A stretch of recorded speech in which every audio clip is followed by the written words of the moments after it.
Mes chers compatriotes, gabonaises et gabonaises, je suis Georges Paga, acteur de la société civile. Je voudrais intervenir ici sur le débat public relatif à la décision de la Cour de justice internationale de La Haye relativement au dossier de l'île Mbanié.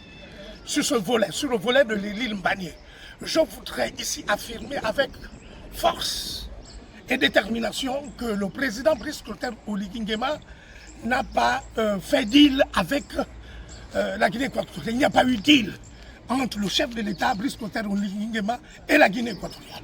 Cela se justifie par le fait que le dossier initial a été lancé par le régime déchu. Les experts ont été choisis par le régime déchu. Donc le président Oligui n'a fait qu'hériter d'un dossier lié à ce régime qui a, n'est-ce pas, été à l'origine, n'est-ce pas, de la démarche. En tant qu'héritier, il a fait confiance à ses experts, il a fait confiance à un certain nombre de personnes. Mais il a été constaté que dans la composition de l'équipe gabonaise, la délégation était de faible niveau. La délégation n'était pas composée des experts chevronnés.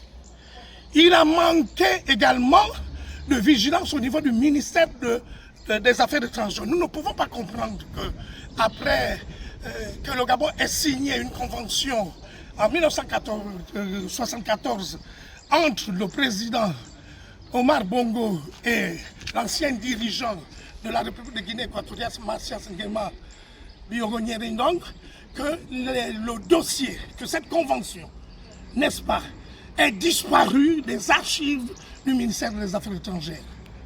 Cela relève vraiment de la trahison, cela relève d'une incompétence inacceptable.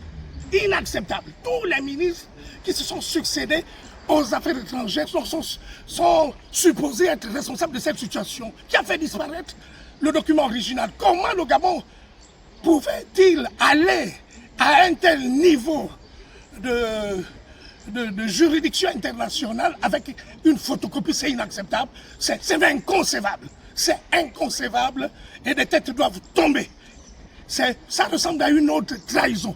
Il est inacceptable de comprendre que le ministère des Affaires étrangères, qui est dépositaire des traités et conventions internationales signés par le Gabon, puisse faire disparaître un document de cette haute importance, d'une très haute importance pour la souveraineté du Gabon sur les îles disputées avec la Guinée équatoriale.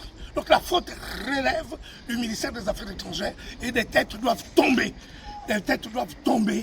Des têtes également doivent tomber au niveau de l'équipe. L'équipe qui avait été mise en place était composée d'experts de faible niveau. La Guinée équatoriale était représentée à un niveau ministériel avec des experts de différents départements. Or, dans le cas du Gabon, nous avons constaté que les ministères clés, les ministères sectoriels, qui auraient pu donner de l'expertise, qui auraient pu augmenter le niveau d'expertise du Gabon, ont été purement et simplement éliminés, exclus. Il s'agit notamment du ministère du pétrole, du ministère des mines, du ministère en charge de l'économie, du ministère de l'administration du territoire de l'intérieur. C'est une faute grave, c'est une incompétence inacceptable. Donc, dans le cadre de la reconfiguration, il faut changer totalement l'équipe. Il faut impliquer les cabinets spécialisés au niveau international. Il faut mettre au centre les 4 ministères que j'ai cités précédemment, c'est-à-dire le ministère du pétrole, le ministère des mines, le ministère en charge de l'économie, le ministère de l'administration du territoire et les experts gabonais de haut niveau dans ces différents secteurs. Il faut les mobiliser, il faut donc reconfigurer. J'interpelle le président de la République sur la nécessité de reconfigurer cette équipe dans le cadre des futures négociations qui vont démarrer avec la Guinée équatoriale. L'autre chose la plus importante qu'il faut retenir, c'est que le pétrole, n'est-ce pas, la masse critique de pétrole, les réserves pétrolières sont en offshore, donc en eau profonde. Pas en Mbanié, pas à Cocotier, pas aux îles Conga.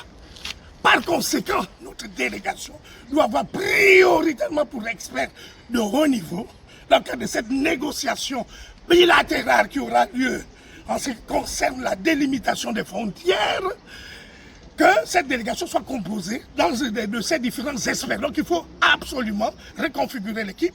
Donc j'interpelle l'opinion publique sur les dangers de la désinformation. Il y a eu des informations, il y a des critiques systématiques sur le président de la République qui ne valent pas la peine. Oligui Nguema a hérité d'un dossier initialement engagé par le régime déchu avec ses experts. Et ces experts n'étaient pas compétents. Il s'agit de reprendre la main sur le dossier. Il s'agit de comprendre que le président est un homme de bonne foi. Le président n'a pas vendu le Gabon.